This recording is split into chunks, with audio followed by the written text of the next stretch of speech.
Ladies and gentlemen, people of all gender expressions, thank you for checking out the North Bank Media Podcast. I'm your host, Patrick Strevens. Joining me on the show this evening was Himalaya Junio. Himalaya is a Philippine-born woman who immigrated to Canada about 5 or 6 years ago. She's a songwriter, musician, composer. Her first single, Relapse, is streaming now everywhere music is streaming, so please go give it a listen. I suppose you're hearing it a little bit right now, but please go give it a listen. It's a great piece of music. As much as I say that she is a musician, songwriter, composer, over the course of our conversation, she sort of resisted the label of being anything other than herself. Music is something that she's pursuing right now. I think it's something she's inherently gifted at, but it's not. It doesn't define who she is. It's just a way to express and to further understand herself. I think we had a great conversation about the importance of journaling, mental health and addiction awareness, a little bit of her experience of coming to Canada. This was a great one. We sat out for about an hour at the site of the old museum next to the Korean pavilion overlooking the river as the sunset and dusk fell. I think we had a very powerful conversation. Yes, a power hour with a young lady who's wise beyond her years. Please enjoy this conversation with Himalaya Junio.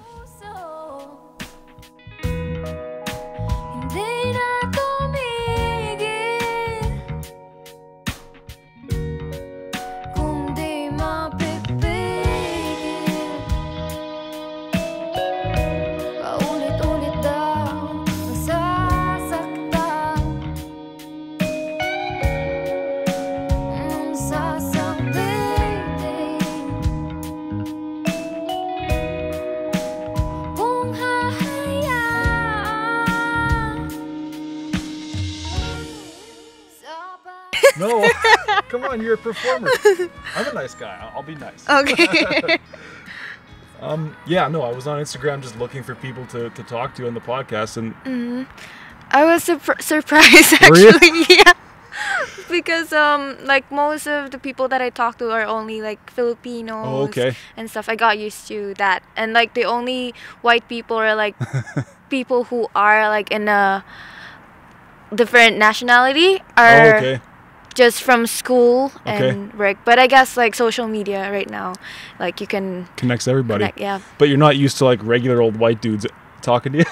Not really like that. English isn't my first language. Oh, that's interesting. Yeah. Okay. But I'm trying to get better at it too. This might help. Are you from the Philippines? Were you born there? I was born and raised in the Philippines. Okay. I got here in Canada 2015. Okay. And I lived in Lloydminster for 3 months. Okay. Keep going. Yeah, 3 months. Okay. And then I moved here after 3 months. Okay. Because my mom and dad separated when we got here. Oh, really? So I live with my dad right now. Okay. Yes. That's tough. That's tough to have to go through that. Yeah. It was a tough 3 years for the adjustment and emotional problems and for stuff. Sure. Yeah. For sure. But we're good now. That's good. Everything's getting better. Settled down? Yeah, settled down. Okay. I'm happy. Everyone's happy. Good. Wow. So why did you leave the Philippines, or why did your family leave? So my mom worked here first. So my mom looked for a job here in Canada, and she found a job at Tim Hortons, and then she eventually took all of us from the Philippines. Brought you back over. Yeah. Okay. And that was because living in the Philippines was no good anymore? It was life's not great over there, or? Life is hard in the Philippines, to be honest with you. Even if you go to college and universities, it's hard to find a good paying job. Okay. And the lifestyle and how they live their life there, it's difficult. It's hard, yeah. How hard, right, not a lot of income, there's no industries over there, or there's less industry? Or? There are, but only the rich people get rich. Yeah, no, that's how that works for sure. Yeah, I think the minimum wage in the Philippines per day, as of now, is how much is that? 150? No. Before I left Philippines, it was 150 pesos. So it's $3 a day. But the goods there are pretty cheap as well. Yeah. But it just wasn't working anymore? Or you guys knew maybe there was a better life to be had? We have relatives that are from here Okay. that first came here, and then they helped us out. Mm-hmm. Yeah, so like most of my uncles, my aunts are here. Okay. Yeah. Interesting. That's a great story. I'm happy that it's working out for you. It is working out, but still, like, culture-wise, Okay. I love it more in the Philippines. You don't quite feel at home yet here in Canada, or? I get that, but I don't know. It just feels, how do you say this? It just feels different still. Mm-hmm, mm-hmm. Yeah, because I grew up with a lot of seas surrounding me, and Okay, sure. we always go hiking and camping, and it's a good thing that I live here in Alberta now. You can do that here, for Yeah, sure. and that's the reason also why my dad named me Himalaya. Oh, Because he used to do a lot of mountaineering stuffs in the Philippines. So my sister's name is actually Monakea from Okay. Hawaii. oh, nice. And then my brother's name's K2. K2. Okay, Yeah, yeah. that's in Africa, right? K2. I think Or it's India? also like in India, like Okay. China. Okay. It's within the Himalayas. Sure. It's the second highest mountain. Oh, in okay. the world. Yeah, He- next to Everest. Right. How come he didn't name one of you Everest? So Or was he waiting for like another? no, my dad's friend named his named his son Everest. Beat him first. to it. Okay. Yeah, so Everest, and then so my dad was thinking of naming my sister Everest, but the friend named his son first, and so my dad named my sister George because from George Everest. Oh, George is, I think, George Everest like first name. okay. That's why, like, my sister's name's George Monakea. Oh, interesting. Yeah. How does she feel about that? She feels cool about Okay, it. it's a pretty cool name. Yeah. Powerful It's name. a unique name too. That definitely is. That's interesting because I noticed like your performer name is just Himalaya. Like it couldn't be better. I think it's pretty cool, right? It's a cool name. I mean, a lot of people, like a lot of locals that I meet, they choose like a name for themselves and like create a name for themselves. But For sure. it just so happens that I was named after the Himalayas, Right. and it's so cool. Yeah, I Yeah. get that. I get complimented a lot about my Really? name. Yeah. Oh, I believe it. It's eye catching. You know, it's cool. Yeah, yeah.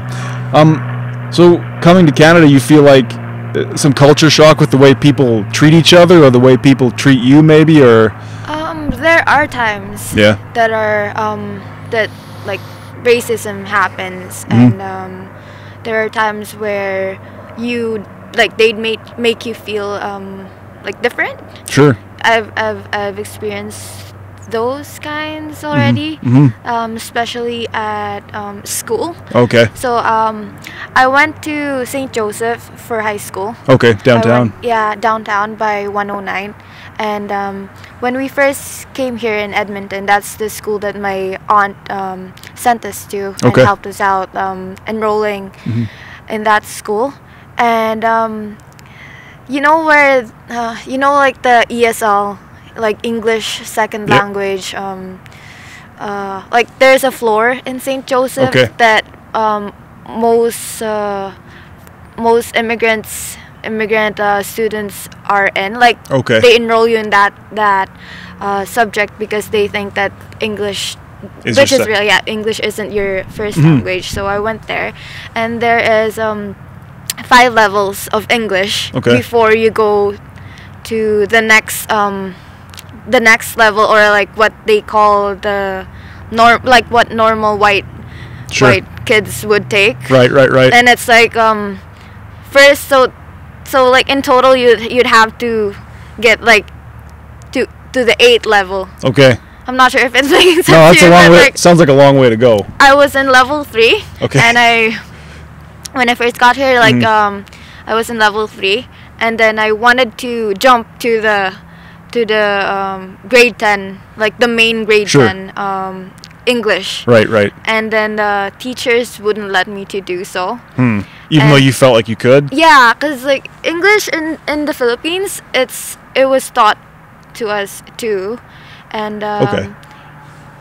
even back when we were like elementary, like they started to teach us English, Okay. and I don't know, I just felt like, and English was my favorite subject too, so It's So just you hard knew, to it's hard you to were speak ready. with the braces. Oh, that's okay. You're doing good. You're doing good. Thank you. If I look like I'm spacing out, I'm just trying to like put myself in your shoes, you know, like. Yeah. So you felt that it was because of your race, because of your skin color, maybe that they looked at her like she can't, she's not ready.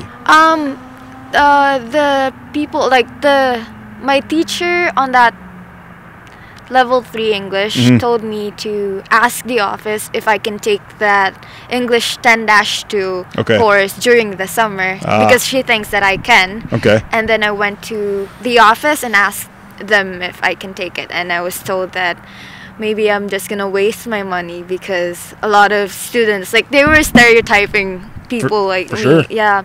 And I felt bad about it because I didn't want them to think like that, like, of me. I'm not sure if that's Yeah, no. but yeah. You felt like it was unfair. They didn't fully see you for who you were, what you could do. Like that. And so this teacher asked me to take it to a different school. From a different school. Okay. So I took it at Fresh Start by Westmount. Oh yeah. Yeah. And I passed the course. Of course. I got like 80-ish, like 80 up. And then I went back to St. Joe's and I'm like, hey, so I'm here now.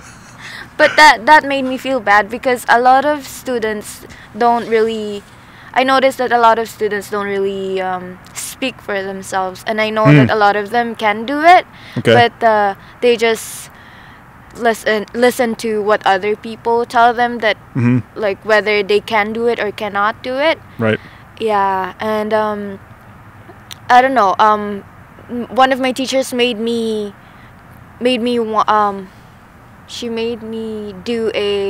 she wanted me to do a letter to the office about how, like a persuasive. Oh, sure, yeah. About how immigrant students should have, like, teachers who are supportive and teachers who doesn't bring you down or like makes you feel down, because as an immigrant there's already a lot of challenges that you are facing, and I think a lot of immigrant people or immigrant students have like broken families like me, and school is the only place that they feel safe, other than, like, compared to being home, like at home, and it's somewhere they can be, like, happy and light, you know what I mean? For sure. Yeah. Or they should be able to feel that way. Yeah, right? Like, what if going to school makes you not want to go to school because of the teachers that you have, right? You're not going to learn anything. Yeah, you know? yeah. Because it will affect you emotionally and, like, mentally too. For sure. So did you write that letter? I haven't actually, because I was too scared to write that letter. Oh, really? At that time, yeah. But I think this speaks all of it. Yeah, totally. That's a great story, and I think you should write that letter, or else we'll send them the podcast. Yeah, we should. Yeah. So, how old were you when you came over from the Philippines? When I came here? Yeah. 15. You were 15, so you're about 20 now? Yeah. Yeah, okay. I'm turning 21. 21. On October. Okay. Well, you got your whole life ahead of you. Yeah. They started me young. That's good. That's good. Well, let's talk about Relapse, because... Have you heard of it? I love that song. Oh, I was like, I didn't know what to expect. I'm like, I obviously have no idea what you're saying in the lyrics, but, like, the arrangement is great. Thank you. Like, so did you have a group of musicians that play that with you, or? I have a group of friends that I played, like, we used to go to, we used to attend bar gigs here in Edmonton when COVID wasn't a thing before. So we played at local restaurants. Nice. Castle Laurel, Max's. I'm not sure if you've heard of Max's. No, sure. Where is that? It's by 118 Okay. Avenue. Yeah. It's a Filipino. Like, most of them are Filipino. Oh, okay. And then Pansiteria de Manila by 137. Oh, way up, like north. Yeah. Okay.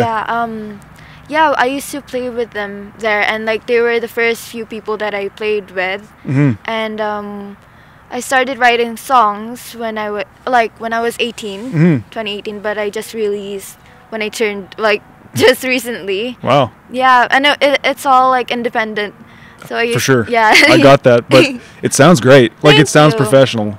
Yeah, so my friends helped me out with the guitars and like drum programming, mixing, production, and like mastering and stuff. So you did. So there's no studio? No. Wow. It was just home recording. Wow, because the sound is so rich. Like it sounds like a studio. Mm-hmm. It's a friend of mine named John Mathias. Okay. He plays a lot of guitar, and his influences I think are like Beatles and a lot of Bee Gees and like rock and roll stuff. And he didn't really go to school like for music. Okay. But he's a really technical person when it comes to recording. Okay. And stuff. Yeah. Right. So let me take me to when you first heard like the first mix of that song. How did you feel? I was crying. Me too. Yeah, I was crying. Oh, you didn't cry. Well, I didn't cry, but I was like blown away. I really was. Oh, thank you. A lot of my friends who aren't Filipino have heard the song, and they always tell me that even though they don't understand the lyrics, they can feel my like through my voice, like what is it about, kind of thing. Yeah. Do you want to give me a line about maybe what it is about? Like, I don't want to make you explain the whole thing because it's pointless, but maybe tell me kind of what's the spirit of the song. The song, wait, let me think. It's hard to translate in English, but it's a song about a lot of my experiences I see from a lot of people. Okay. So that's where I got the inspiration from. And the first line says, isusulat ko na lang, which means I will write it down. Ah. Yeah. Cool. And then the first line of the chorus says, sa panaginip na lang, so like only in my dreams. It's like about something that is not likely to happen. So I don't know how to explain. No, that's but it's a really personal song for me too. And I journal a lot. Nice. Yeah, and me it's too. just so you Oh, you have to. Yeah. Right, or you go crazy. Yeah. It just so happens that I'm a musician too. So all those things that I write about becomes fuel for your next song. Yeah. A lot of my friends actually told me about how my vulnerability is my power, because I turn pain to power, like from singing my heart out. Like, whatever. Cool. Pain to power. Well, yeah. I mean, you have a great voice too. Like there's a real. I mean, you can get pretty high for one thing, but there's a real like a piercing quality to it. I find, which. Thank you. It's got to come. It comes naturally, or have you worked on that hard, or does it just? I don't know. I started singing when I was like 4. Okay. So my earliest exposure was at like school events and programs when I was in elementary. I was always requested to sing during events. Sure. Yeah, even though I wasn't ready, the principal would just always like, "Hey, can I steal Himalaya from here?" Yeah. That's kind of cool to be known as the girl that could sing from an early age. It sounds like. Yeah. I guess my family's support with me too helped a lot in my journey as a musician. Okay. Are they musical too, your parents? Or? Yes. Yeah, okay. That goes a long way, right? So my dad plays guitar and piano. And he wrote songs too, but he never released any. Okay. And when I was younger, they would always take me to bars, even though I was like underage. They would just let me like sing, because in the Philippines, the only places that has like music stuffs and instruments are like restaurants and bars. Okay. And they would always take me there, and I would sing on tabletops. Wow. Yeah. Yeah. I just started playing the guitar. I picked up the guitar when I was 14, when my dad bought me a guitar. Nice. I want to go back to what you were saying before about what you said, turning pain into power, or turning. I did a podcast earlier today with a guy who's he's an actor, filmmaker, and he's born in the Ukraine. He's older than me. He's older than you, but he got out after the fall of the Soviet Union and after Chernobyl. So he's had this crazy life, a nomad life, sort of bouncing from place to place. But he, as an actor, he does the same thing as what you're talking about. Those internal experiences come out through the art. Do you think that? I mean, there's no other way, right? Yeah. Like it has to come out. What would happen if it didn't come out? You know, like. Yeah, I guess for me, I practice journaling for me. For sure. It helped me practice truth telling. Truth telling. Yeah. Okay. So, I'm not used to lying. I mean, like. Okay, good. I'm not used to really not talking about not like the real stuff. Cool. Yeah. Cool. Well, that's the thing about journaling is you can't lie. Well, I mean, you can, but it's not as powerful or it's not as good for you if you're lying. Yeah. Because then when you go to read it back, you're not really getting what you need. Mm-hmm. You know. I learned a lot about myself through journaling too, and I guess the separation of my parents really influenced or like affected me a lot when I was younger. Okay. And I was looking for someone who will understand me in those like at that time, Mm-hmm. and journaling was the only thing that helped me out. Wow. Yeah. You're looking for someone to understand you, and it turns out it was you. Yeah. Right. Yes. That might be the only person that can understand us. I think is us. Yeah, because sometimes you expect other people to understand you the way you want to be understood. Mm-hmm. But I learned that you can't really put that responsibility to other people, because the only person who is accountable in everything that is like happening too is you, right? Like whether you wanna like the things that you do. I don't know. Nope. I don't know. I like what you're saying though. Good for you for realizing that at a young age. Like, I know.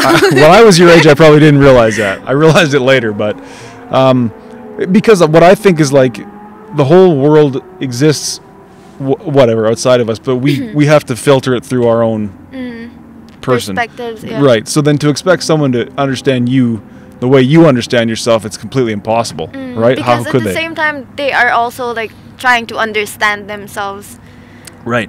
Right. Right. Yeah. What a mess that is. And now you want me to understand you and me? It's like I don't think so. Yeah, and like at this point in my life, I figured that like the people that are growing up with me too are in that stage of trying to know themselves better. So why am I gonna like try to mix up myself to what other people are going through? So like right now, I'm trying to enjoy. Good. Yeah. Are you enjoying the process of being young? Yes. Yeah, that's good. Yeah. Awesome. That's cool. So, do you have plans for a full-length EP or more songs to come right now, or? I do, but I'm still learning about EPs and stuff. Sure. I'm not really sure about like how it goes, because like I do a lot of performances with the Filipino community, and I do busking too. Nice. Sometimes I go to White Avenue. Okay. Yeah.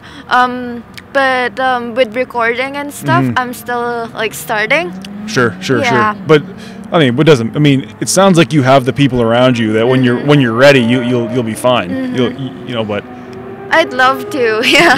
Yeah. Well, I gotta tell you, like, I don't want to skip too far ahead. Like, Relapse was a strong piece of work. Like, I was really impressed. So for whatever it's worth, you should be proud to put that out at the age of 20. That's big. That's big for sure. The other song that you sent me that you wrote a few years ago about the residential schools. It's entitled Bitawan Mo Ako, which means let me go. Okay. In English. And it's about residential schools. It's about young kids, right? Young child's experience being in a residential school. I took that class in the summer of 2019. Okay. And I'm really interested about the First Nations people here in Canada, because I grew up with a lot of First Nations in the Philippines, which are called Aitas. Okay. Like Ita, Aitas. And my dad used to go to the mountains a lot in the Philippines, and he helped out some of the locals from there. Okay. To go to school, get a job, like in the plains. Yeah. So now, is it the same thing in the Philippines where they were a colony of what, China or something? Spain. Spain? Yes. Okay. I think I didn't know that. Yeah. Well, I mean, it's up. You tell me, because I don't know. I think I'm not sure with the number, but for 400 years we were. Okay. We were. I don't know what's the right word for that, but. Colonized. Yeah, probably. we were colonized. Yeah. Okay, so I had no idea. So that's interesting. So your dad kindled or inspired you to help the people of, help others essentially. I guess I have I don't know, my heart to people who are struggling in that field or like in that aspect. Okay. It's I don't know how to express it. No, it's on me to ask some questions that might help you. I guess so. You came over and you started to learn about the First Nations people of Canada. Was that kind of shocking to hear that had gone on, or was it known? It wasn't known for me. My dad would always read books about it and watch news about it, and he would tell me, and then I became like interested in that topic. Okay. And I took the class in Cardinal Collins by Clairview. Okay. And then surprisingly, yeah, I learned a lot, and it inspired me. I don't know, it hurts me to hear those things that they are happening, and they are still happening with like with the world right now. For sure. Yeah, it never ends. But the thing is, here in Canada, the government, I guess, is doing something about it. But in the Philippines, oh really? Yeah, the light on that topic isn't. It's not clear. Like they're not supporting people who are like originally from the Philippines, like the people who really own that. Sure. Yeah. First Nations people. Yeah, the First Nations. Interesting. People. Yeah, and I think that's worth talking about. Is like obviously what happened here in Canada is terrible. Our country is built on a genocide. It's built on, we're a colonial country, but this is a country where we can have a conversation and say those things, you know, and we can start writing songs about it or talking about it at least, you know. Whereas now you tell me, in the Philippines, is it maybe you're saying the government does nothing? Is it maybe frowned upon to even talk about it? Yeah, it's something like that. Yeah, sure, something like that. yeah. I don't know how to put it. Like, sure. I don't want to say something that is not. Like, that's probably fair. Yeah. I do that all the time. Say things I probably shouldn't, but you don't have to. So maybe tell me about it. Your start. So you took a course on First Nations experience in this country or whatever, and did it immediately hit you that you wanted to write a song about it, or over time you're like, I think I should write something about this, or? So my teacher was asking us students about a project that, like, what kind of project we want to do and stuff, and I felt like I wanted to write a song about it. And for me, writing songs,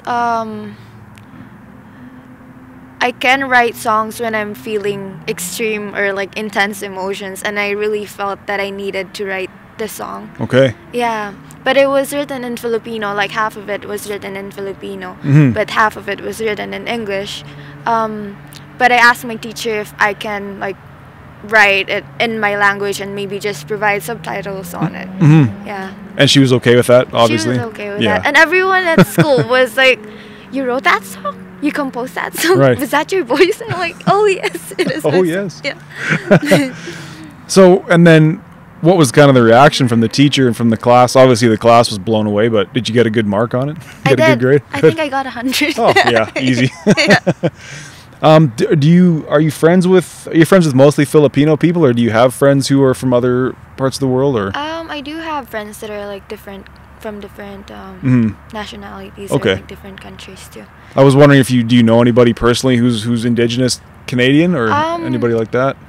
Not at the moment, but I had teachers that I could talk to before. Yeah, right, I could ask questions about. Yeah. That's good. I mean, it's interesting to me.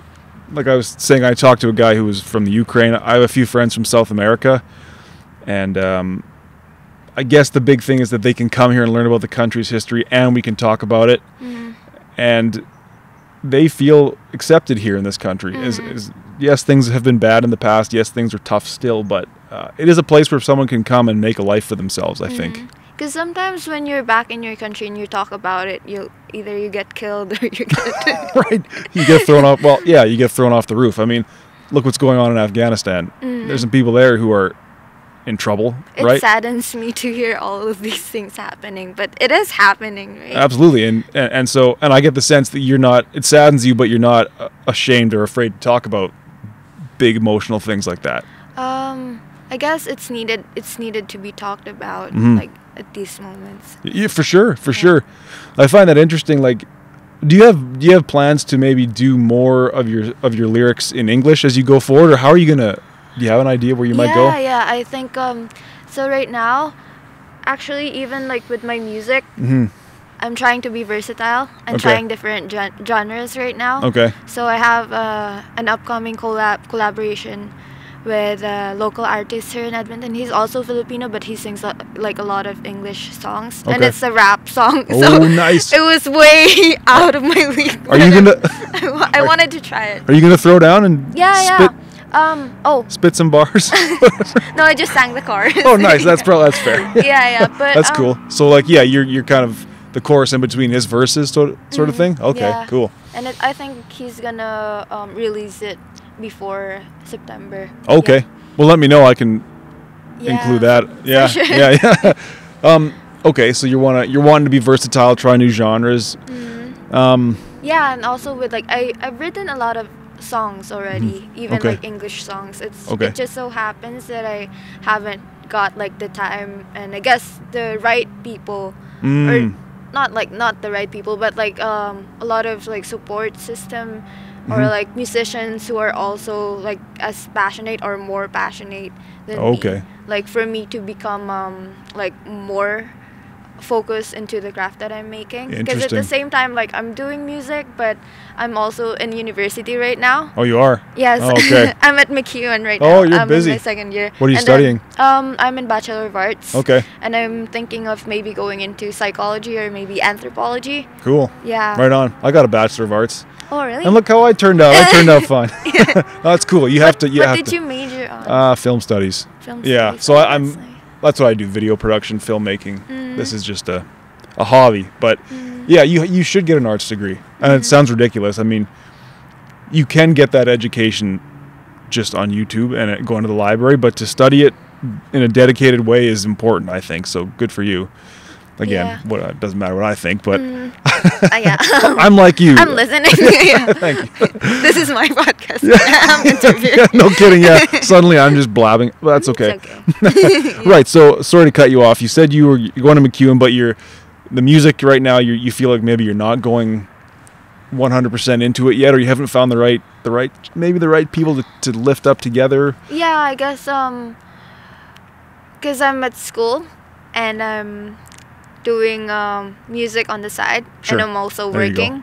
At the same time, my family loves camping and hiking, and they wanted to try snowboarding this winter. Oh, nice. That'll be fun. Have you ever done that before? I haven't. Oh. I'm excited. It's fun. Yeah, but it's expensive, like hiking. Expensive, for sure. To get all the equipment, get the lift tickets, you got to travel. I mean, you can do it in the city, but it's still different when you're in the mountains. You want to go to the mountains. Have you tried it? Yeah, I did it for a long time, but nice. I was a big fat kid, so it was hard for me. At least you tried it. Tried it for sure. Had some good wipeouts. I mean, it's really more about, getting together with people and doing the road trip, having the experience of doing it and being out in nature together. But I encourage you to do it. You'll have fun. Just be ready to fall. Oh, yeah. Yeah, my sister tried it last year. Okay. And she said that it was fun, that I should try it. So I'm going to try it this year. Beautiful. Did she go out to the mountains and do it? I think they went to Marmot Basin by Jasper. Oh, yeah, for sure. Yeah. Right on. Yeah. So what you're saying is you're busy. You've got a lot of... I mean, you're young. It's not like you should necessarily dedicate yourself to one thing. Although I say that, and maybe it is. Do you think about pursuing music full-time when the time comes, or? I'm trying to test the water. For sure. Yeah.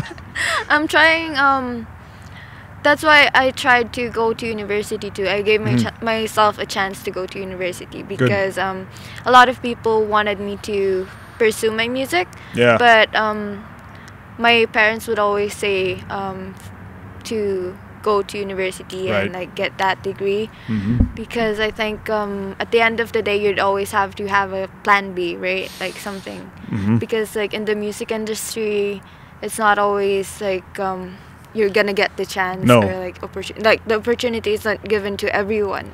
You have to be different, you have to be something. Yes. And you have to have that connection too, right? Yeah. Although I think nowadays, I mean, you just proved it with Relapse. It's like you don't I mean, you can do the recording and the marketing yourself, right? Like, what do you need the music industry really? Do we need the record industry anymore? I mean, know. I guess we do, but yeah. Or do we? I don't know. How do I say this? I'm lost. You're lost? Yeah. Oh, welcome to my world. Are you gonna record everything then? Oh yeah, no, I don't do any editing, but it's okay. You sound good. You sound better than me. I'm bad. I've already done one of these today, so I'm fried. But Okay. I guess, yeah. I mean, but you have an inherent talent. Like you are musically gifted, I would say. So don't you think don't you feel like you want to pursue it? I think as long as I'm real with what I'm doing, whether the crowd is big or small, whether there are people who will support me or not, I'd still do my thing. And I feel like we are all unique. And thank you for all the compliments that you've said about my song. And it's just me being me. Right. I'm not really trying to impress people. Good. And I'm just trying to get my message across too, right? Because a lot of people, I guess, they don't have voices about like what they're going through. And it's true. Yeah. Well, I think everybody does, but sometimes that voice gets lost. And it sounds like with journaling, for one thing, you've really worked on being able to hear that voice and let it come out, right? Yeah. Yeah. Oh. Hey, is karaoke a big thing in the Philippines or what? It is. Why? I have Filipino neighbors. I see them some nights just like 2 a.m. Yeah. Just even having a blast. 2 p.m. yeah, that's right. Around the clock. What's up with that? I grew up with a family that has a karaoke. Like we used to have karaoke at home. Okay. And my aunt was one of my biggest like influences in music because she sings so good. Yeah.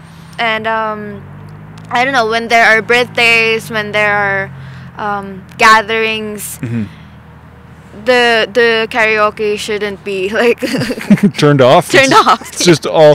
Yeah. Wonder why that is, because there's no other race or culture that I know that embraces karaoke. Like, I mean, white people or Japanese, maybe it's similar. Like, white people do it kind of when we're drunk, But do you have a sense of why that is? Like, I'm not really sure, but what I'm sure of is that karaoke had I guess it made a lot of people like together. Okay. In that, it makes people get that sense of belongingness, I guess. For sure. Like, it gets the bond like closer. Okay. Yeah. I can see that, because you're kind of, I mean, some people can't sing. Some people can't hear very well. But like in the Philippines, even though you can't sing, you can still use the karaoke and Right. get that mic, right? Right. It's less about the singing and more about Having fun and being there. Yeah, and bonding. You're right. That's a good way to put it. Yeah. But most people sing like when you talk about karaoke, the first few things that you think about are like the high notes. But no, yeah, I don't sing high notes like that much too. Sure you do. Is that high enough for you? Can you go higher? I'm trying to sing some of Ariana Grande's song. Oh yeah. Well, that's different. Yeah. It's like way up there. Yeah. But I used to sing. Oh, I still sing more on like acoustic stuff. Yeah. Yeah. I listened to some of that stuff on your YouTube. You did a Ruth B cover. Oh yeah. Yeah. Yeah. I like that. Actually, she's from Edmonton. Yeah. I think she went to Rose Shepherd. Oh really? Yeah. My friend used to go there. Okay. And he met her already. Oh wow. I'm like, oh, Ruth B's from here. And Have you interviewed her? Or? No, I've not. I met her once. I worked on a photo shoot that we were doing for her, but yeah, no, I've never. I would love to have her on, but she might be a bit too big. Yeah. I don't know if she'd say yes, but and you also did a cover of, was it Corinne Bailey Rae? Butcher Records. Yeah, Yes, yeah, nice. So, who are some of your other influences, like vocally or? Influences. Most of them are like Filipino singers. Okay. One's named Kichi Nadal. Okay. And I have this independent, or no, she's not really, but she's an indie musician from the Philippines. Okay. Her name's Rice Lucido. Okay. And she sings a lot of like folk kind of like stuff. But growing up, I used to hear, or like I grew up with a lot of Dixie Chicks. Really? Yeah, Dixie Country. Chicks.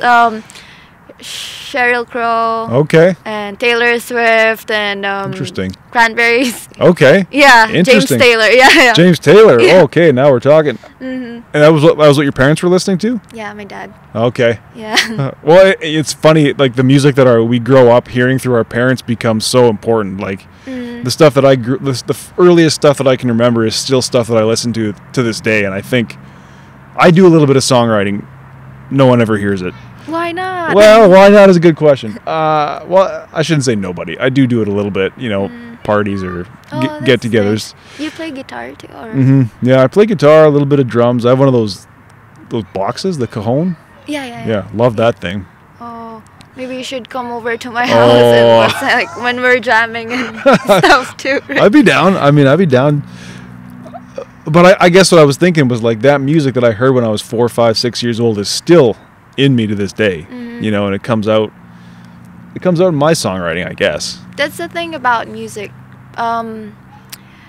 It takes you to places. It's like a time machine. For sure it is. Yeah. Like you'd always feel nostalgic whenever you hear songs. It takes you to your younger years or to the school where you grew up in. Yeah. For sure. Yeah, that always happens to me. When I hear a certain song, and I'm like, oh my gosh, I remember this. It's like when you smell something. Yeah. Yeah, it takes you to places. For sure it does. I think music for me even more than smell. I hear like I don't know if you listen to John Mayer ever, but I love John Mayer. The Continuum album came out the year that I was in grade 12, and it was like that music takes me right back. What's your favorite song? Off Continuum? Yeah. Or just John Mayer generally? John Mayer, yeah. Man, good question. I think that Continuum album was like the top for me, like Slow Dancing in a Burning Room, probably, or Gravity is a classic, right? Yeah. How about you? The friend of mine actually, just a bit of like back story about like the song, the Relapse song. Okay. The friend of mine that did the solo, I'm not sure if you can kind of hear John Mayer tone and stuff. Like did he play it on a Strat, like on a Fender? I think so. Yeah. Yeah. I could see that. You know what I was gonna say too about that song was it's long-ish. It's almost 5 minutes long. Relapse. Good for you.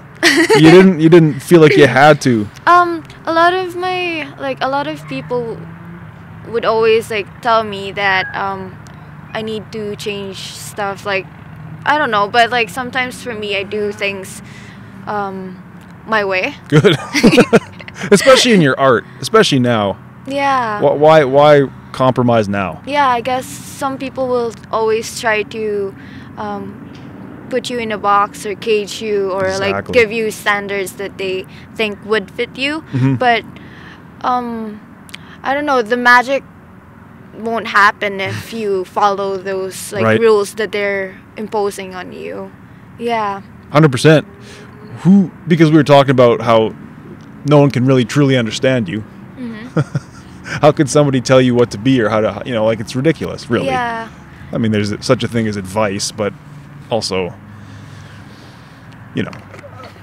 I like what you're saying. People will try and put you in a box so that they can understand you for one thing, and so they can control you. Yeah, and someone told me about how my song cannot be, I guess, it cannot like get as famous as I want it to become if I don't like pursue what they want me to do. But who's telling you that? I have like a lot of like, because before I released the song, I would ask people first, right? I would ask them if like what they think about this song, or like I would inquire first, or maybe canvas about how they think about it. I would ask musicians, I would ask like normal people who loves music, people who doesn't really do music, or like people who doesn't really care at all. Interesting. And, like I don't know, people from the music industry, those people who are like doing a lot already. I tend to get comments from them about like how I should be as a musician, and I don't know. I feel like the magic about like what I'm doing is like disappearing whenever I try to fit into that. The magic. Yeah. The magic. What's the magic? This what makes you you? Yeah. I guess it's also like because we're all unique, and that's just me trying to contribute, like my own contribution. Well, yeah, you're trying to give yourself what is uniquely you to the world, and as soon as someone is telling you, oh, it's try it in this key or try it making it 2 minutes shorter, then it's not you anymore. Yeah. But I guess it is a balancing act, right? Yeah. Like it could be good advice. Like what if the song was 12 minutes long? Yeah. It's like, well, we don't need a 4-minute guitar break. Yeah. But if it was good for you though for persisting in that. I learn a lot from those people too. Like it's just not about like I try to think that they're not trying to ruin my my artistry or like my creativity.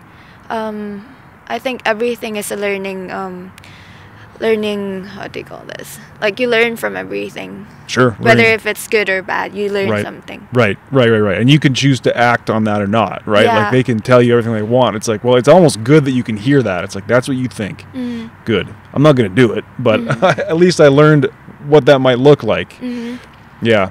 But yeah, like since I'm starting, I was like I struggled a lot with like those like kind of comments because I don't know, like I'm just like still new to this and sure. Yeah, I'm trying to get my way. Find your way. So have there been times where you have listened to the criticism and changed what you were doing or yeah, some of it. Yeah. But I guess for like professionalism wise, like professional wise, that's where I changed things. Okay. Professionalism, like I don't know how to say this. I don't know. I'm not. That's okay. That's all right. I led you down a road and then we came to the end. That's okay. Yeah. So talk to me a little bit about maybe the arrangement and stuff on Relapse. Like the drums sound great. Those are live drums, right? No. Those are drum programming. They sound good though. Oh yeah, it's my friend did it. I'm crushed. How about the bass? The bass was done by my friend who is from Vancouver. Okay. Yeah. Some nice playing, and then guitar was your other friend. So there's only 3 of us who worked on this song. Oh wow. Okay. So the person who did the lead guitar, bass, and the keyboard was just one person. Right. And he's from Vancouver. Okay. And my friend who mixed, mastered, and like produced the song is from here in Edmonton. Okay. And he did the drum programming too. Okay, right on. Yeah. And then so just you and then 2 other guys is what you're telling me. Wow. Yeah. Wow, that's all it takes nowadays, right? Yeah. So were you all together at one point, or was one guy in Vancouver the whole time?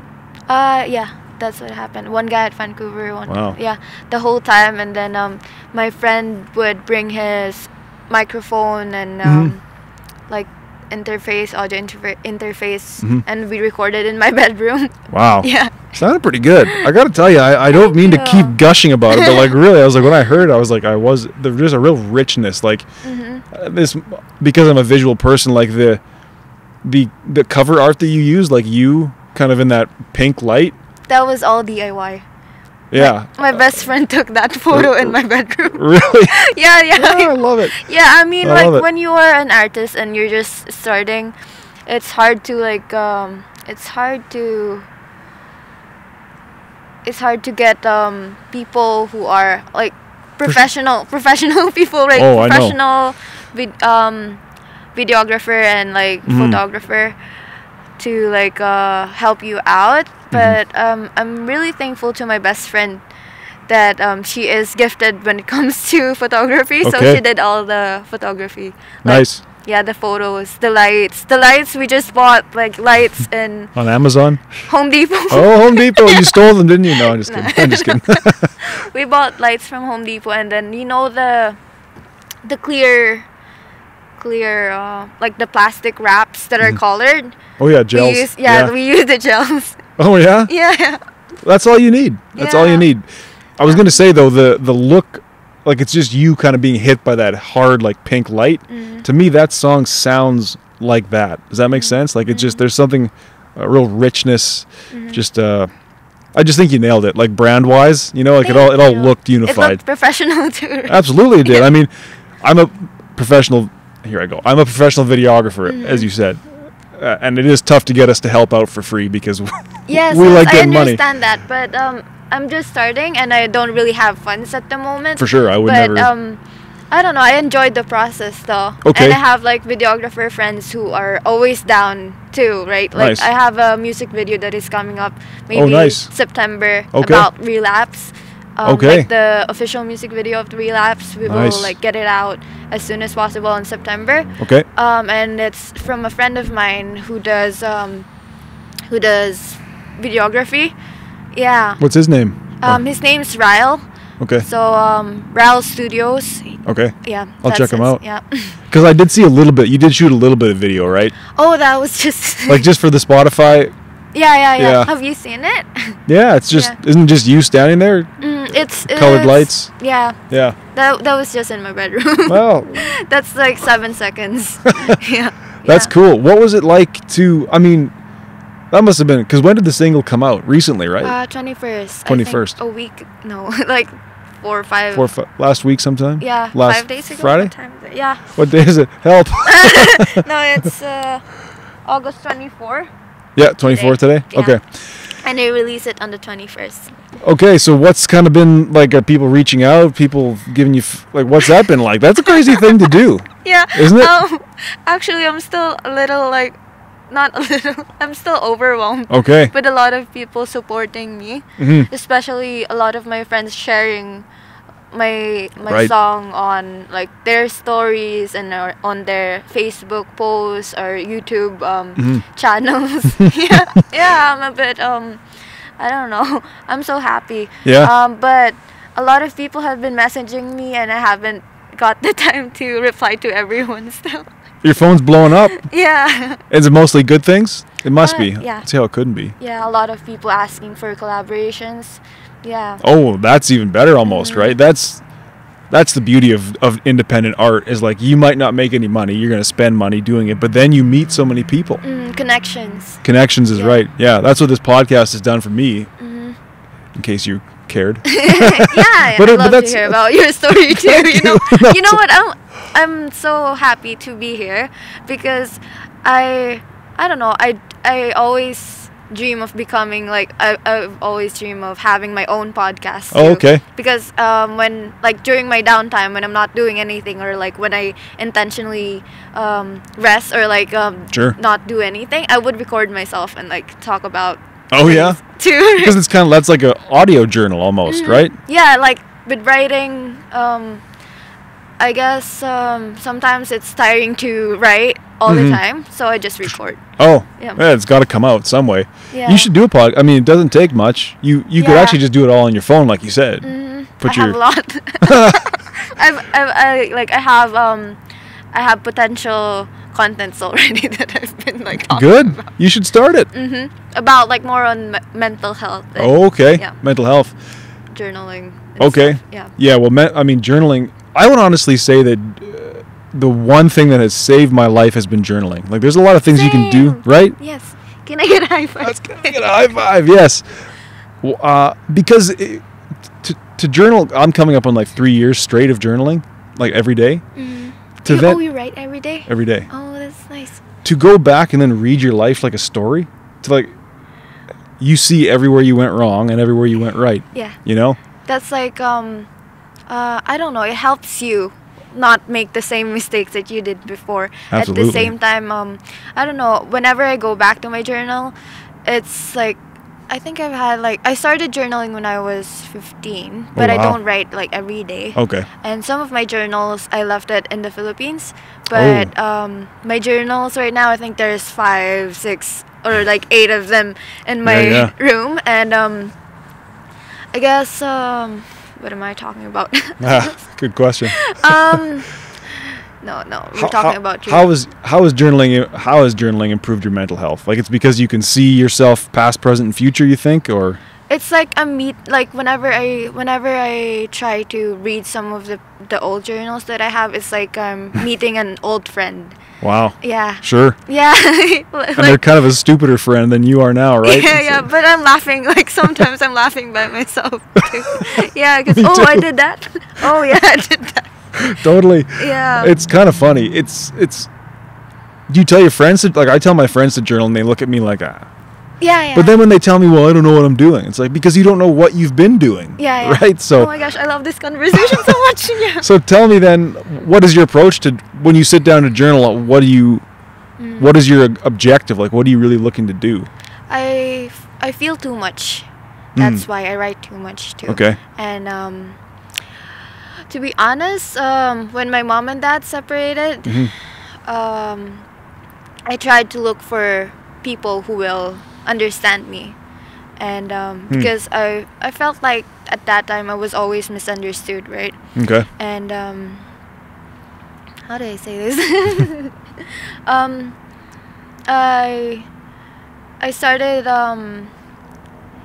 I started dating guys who were going through the same situation as me, because it felt like they were the only people who would understand me, and it's right.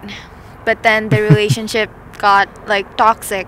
Okay. Because I was understood, but I was always being cheated on. Oh, that's tough. Yeah. It is tough, yeah. And it's a tough topic for me to say too. But sure. Well, I appreciate you even saying that. So what you're saying is that you, and I've done it too in my younger years, is like, or even today maybe, you're looking for answers outside of yourself. Mm-hmm. Whereas journaling forces you to find the answers within yourself. Yeah, that's why the song is Relapse. Because I found myself in patterns of relationships, like going back and forth to toxic relationships. Okay. And I got that title clearly because of journaling, right? Because you could see the patterns? Yes. Yeah. Yes. And I guess the reason why it's called Relapse is because I didn't know that I was addicted to this kind of push and pull kind of relationship. Interesting. Yeah. Like you liked kind of the fight and the breakup and the fallout and then going back to each other? Yeah, I guess that's because that's what I got used to. In your home life? Yeah. Yeah. Like, and like... I'm lost. What's that? Yeah, I'm lost. I'm sorry. Maybe I'm not helping you. No, it's okay. Okay. Got anything? I think it's cool that. Well, that's the beauty of it, is that you got a freaking great song because you journaled. Yeah. Right. And that's okay. How about that? Yeah. Wait. How do I say this? Relationships. Mm-hmm. And we were talking about journaling, right? Mm-hmm. Yeah. You said you found you were addicted to the sort of toxic, or the push and pull, you called it. Yeah, because I didn't know at that. I was young and I was naive. It felt like I just like wanted to be understood all the time, because that's what I lacked when I was younger. Okay. And so being understood is the only thing, like, is the most important thing. To you? To me. Being understood at that time. Yeah. Less so now? Do you still feel that way? I got aware of my patterns already. So so Relapse, I guess the title and the cover art itself is about awareness of the patterns that I've gone through. Interesting. And the reason why it's purple too, like violet, is because like violet stands for awareness and oh really? Yeah, addiction awareness, some kind of thing. And I guess a lot of young women, a lot of young people in this generation are facing that, and they don't know that they are facing that, but they go back and forth through like toxic relationships, and they don't know what they are doing, and they would ask themselves, why do I keep on coming back to this person? And it's not just about like relationships. It's also about like a friend of mine told me about domestic abuse. Sure. About how these people would always come back to their abusers because that's what felt familiar to them. I believe that. So do you think that young women get into these relationships, these abusive relationships, and it becomes like an addiction? Yeah. Like, it's what's familiar to them.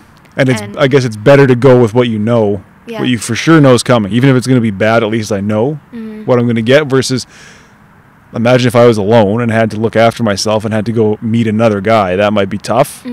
But at least I go back to buddy, even though I know what's coming. Yeah, it's like that. So you broke that cycle in yourself then eventually, or? Yes. Yeah. Good. Through journaling, through a lot of like people, like in my family and friends supporting me and like reminding me, grounding me that this is what I'm doing. What am I like? Why am I doing the things that I did before? Yeah. So. Good for you. Thank you. Because when I was, well, just by comparison, it took me a lot longer than you probably. I was like in my late 20s when I started to realize the patterns and the cycles. So to realize that now, I think you can only, I mean, it's sky's the limit for you. I really think that. Thank you. Yeah, my like a lot of my friends or like family would always think that I was the weakest child because I was youngest. No, I was always like the vulnerable one, the one who cried. But I guess at a young age I tried to like face these kinds of things already, and I guess we all have like different timelines, and it just so happens that it happened to me young. Like I'm happy because a lot of people are. I know a lot of older people like than me who hasn't realized whatever is happening in their life, whatever like self-sabotaging habits they have that are ruining like what's bound to happen for them, and it makes me happy that I've already learned mine. But I know that there's still a lot of things that I can still learn about. For sure, but it's also tough that you see your friends doing these things and you truly cannot tell them what to do. You know, like you can suggest, hey, maybe keep a journal. Hey, maybe stop. You know what I mean? Have you had those conversations with your friends and they go, well, fuck you? I feel like they always get like weirded out whenever I tell them, sure. Hey, I journal. Yeah, it's a weird thing to do. But they don't do it and then they continue to fail. Yeah. So the first line of the song is isusulat ko na lang, which means I will only write it down. I will only write it down. Yeah. Yeah. That's interesting. So are there things that you write in your journal that you'd never say to anybody that you'd never... A lot. Oh, for sure. Yeah. I write some weird stuff in my journal. You do? Well, not like weird, but like stuff that you could never really say. Out of context, it makes no sense. But I love how I can be like myself whenever I journal. Yeah. That I can't be... I'm not forced to be someone. Like... Right. Or I'm not pulled to a direction or like pushed to do something. I'm just me. Yeah. And I can rest in that. Yeah. You're forced to be yourself. You're forced to be someone that people like expect you to be. For sure. Yeah. Whereas especially with No, go ahead, go. With the music, I guess people would always expect you to be someone, or how do I say this? With my music, they would label you as a musician, and that's who you are to them. And I guess for me, I don't want to attach myself to just being a musician, because I am more than that. Not saying that I don't acknowledge what music has brought to my life already, but I guess I liked where that was going. I really did. Yeah, I mean... You're resisting the label. Like, you're resisting being put in a box, right? Yeah. Yeah. I just want to be myself. Yes. Who else could you possibly be? You know? Yeah. Yeah. Yeah, well, I mean, Himalaya, this was a great conversation. I really enjoyed getting to know you and talk to you, and thank you for, I guess, sharing your time and your wisdom. Thank you for inviting me here. It was nice to meet you too. Yeah. It was a pretty crazy thing to do, huh? Yeah, I'm not... actually, I'm not ready for this, but I tried my best. No, you were ready. You delivered big time. Don't you worry about that. So, the single is called Relapse. People can get it where? Like everywhere? Yeah, they can get it everywhere. It's up on Spotify, YouTube, TikTok, Facebook, iTunes, wherever. Yeah. Everywhere. Yes. Blast it. Listen to this song, people. I don't recommend stuff too much on the show. I'm recommending this song. So for my 20 listeners, I hope you. I mean, I know you'll go far. So I hope we talk again. How about that? Thank you. Yeah. You're welcome. Thanks for listening.